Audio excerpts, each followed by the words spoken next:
Bienvenue sur Africa 24 dans cette nouvelle édition du QG Weekend. Voici les titres de l'actualité. Détérioration de la balance commerciale au premier trimestre 2019 au Cameroun. Les exportations globales ont chuté de près de 11% par rapport à la même période en 2018, alors que dans le même temps, l'activité économique affiche une amélioration. Les fréquentes arrestations d'activistes inquiètent au Sénégal. Les instruments judiciaires utilisés sous prétexte d'offense au chef de l'État posent la question de la liberté d'expression dans le pays, selon certains défenseurs des droits de l'homme. Et l'association burkinabé Napam Beogo propose sa 5e édition des ateliers vacances, des activités gratuites qui allient art et agroécologie pour occuper sainement une centaine d'enfants pendant les congés scolaires. Mais tout d'abord, en République démocratique du Congo, une session extraordinaire de l'Assemblée nationale sera convoquée le 19 août. Les points inscrits à l'ordre du jour seront la validation des pouvoirs des élus et l'audition du programme du nouveau gouvernement. Rappelons que la désignation de la nouvelle équipe gouvernementale est toujours attendue. Également dans l'actualité, au Niger, la commission électorale a dévoilé le calendrier des prochaines élections. Elles se dérouleront en 2 temps. Les élections présidentielles et législatives connaîtront leur premier tour le 27 décembre 2020, avec un second tour prévu début 2021. Quant aux élections municipales et régionales, reportées depuis mai 2016, elles se tiendront le 1er novembre. Rappelons que le mandat des élus locaux, qui a expiré depuis 2016, ne cesse d'être prolongé tous les 6 mois par le gouvernement grâce à une loi votée par le Parlement pour assurer le bon fonctionnement des mairies. Le Cameroun enregistre une croissance de 4,2% au premier trimestre 2019. Pourtant, sa balance commerciale est déficitaire avec un volume des exportations en chute de près de 11%. Dans le même temps, les volumes des importations ont augmenté de près de 7%. Plus de détails sur cette contre-performance avec Corinne Kamsefehem et Amenech. Performance en baisse dans le service des exportations au premier trimestre 2019. L'Institut national de la statistique du Cameroun relève en effet que le volume des exportations entre janvier et mars ont chuté de 11,2% par rapport à 2018, avec un impact de moins 2,3 points sur la croissance du produit intérieur brut. Dans le détail, le volume d'exportation des biens a chuté de 11,3%, pendant que celui des services enregistre une baisse estimée à 11%. L'un des produits d'exportation phares du Cameroun, c'est évidemment les carburants et lubrifiants, et à côté de ça, les huiles brutes et le pétrole. Il y a un déficit de la balance commerciale. Il s'explique de mon point de vue par la conjoncture sur le plan sécuritaire au Cameroun. À côté de cela, effectivement, vous voyez qu'il y a aussi la dimension des importations qui sont restées également au niveau où elles étaient il n'y a pas très longtemps. Ces baisses remarquables du volume des exportations s'observent au niveau des produits de l'agriculture industrielle et d'exportation, évalués à 22,1%. Le pétrole brut et le gaz naturel chutent aussi de 14,6% et les exportations du bois grume de 13,1%. Malgré la conjoncture économique, malgré les difficultés sécuritaires, la résilience est là. On est, d'après l'Institut national de la statistique, avec une croissance de 4,2%. Je pense que c'est assez encourageant et ça donne aussi des marges pour pouvoir planifier un futur au cas où on arrive à sortir des problèmes politico-sécuritaires. Paradoxalement, le volume des importations au premier trimestre 2019 a augmenté de 7,2% avec des produits de l'industrie du papier, le carburant, le blé, le riz, les poissons congelés et l'industrie de fabrication des meubles. Au Sénégal, les arrestations d'activistes inquiètent. Elles sont de plus en plus fréquentes, avec 7 activistes inculpés entre 2012 et 2017. À chaque fois, c'est l'article 80 du Code pénal qui est utilisé, ce qui pousse les défenseurs des droits de l'homme à s'interroger sur le sens de la liberté d'expression dans le pays. Reportage de notre correspondant El Adjenjaï. Depuis 2012, plusieurs activistes sénégalais ont déjà été accusés ou reconnus coupables des faits d'offense au président Macky Sall. Récemment, après l'activiste Guy Marius Sagna arrêté le 6 juillet 2019 pour des publications sur les réseaux sociaux et qui bénéficie de liberté provisoire, le journaliste Adama Gaye a été lui aussi inculpé pour les mêmes faits. Déjà, nous trouvons que nous avons un État policier qui passe à traquer les gens selon leurs opinions.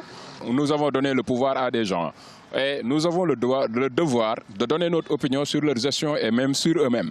Selon les observateurs, l'article 80 du Code pénal qui sanctionne les délits d'offense au chef de l'État devrait être adapté aux réalités démocratiques à défaut d'être supprimé du Code pénal, un avis contraire à celui de l'avocat Djibril War.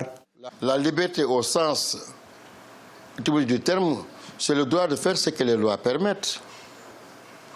Même dans l'état de nature, il y a des règles, parce que c'est la loi du talion. Mais dans l'état civilisé que nous sommes, il appartient à chaque citoyen d'être le garant, le gardien, le protecteur de ce droit de liberté. Environ 7 personnes ont été inculpées de 2012 à 2017 pour offense au président Macky Sall, soit pour des caricatures ou pour délits d'opinion. Les autorités chercheraient-elles à réduire au silence certains citoyens qui jouissent pourtant du droit d'expression? La question alimente de plus en plus les discussions. La riposte contre l'épidémie Ebola se poursuit en République démocratique du Congo. Les opérations sont désormais menées par le professeur Jean-Jacques Muyembe. Il a présenté devant la presse la molécule curative MAB 114, qui est le fruit de près de 10 ans de recherche. Reportage de notre correspondant Jacques Amboka.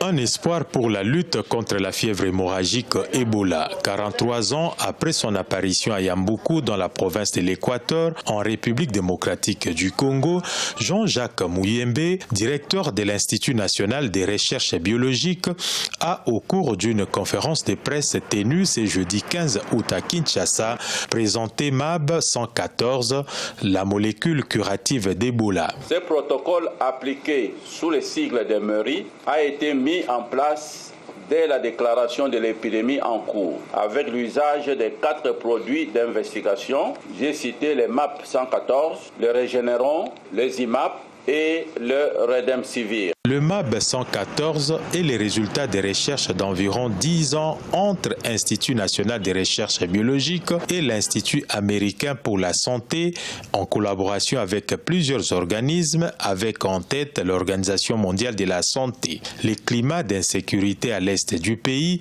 n'a pas du tout facilité les recherches. Cette étude a été réalisée dans un contexte extrêmement difficile d'insécurité pour le personnel de l'étude, pris souvent en tenaille entre les coups de feu et le travail d'administration thérapeutique sur les malades, et pour le matériel de l'étude, victime à plus d'une reprise d'incendie criminel. Désigné il y a quelques semaines par le chef de l'État congolais pour conduire les comités de pilotage de la riposte contre Ebola, l'expertise de ces chercheurs congolais a conduit aux résultats encourageants, à savoir la guérison d'une dizaine de malades, dont 2 dans la ville de Beni.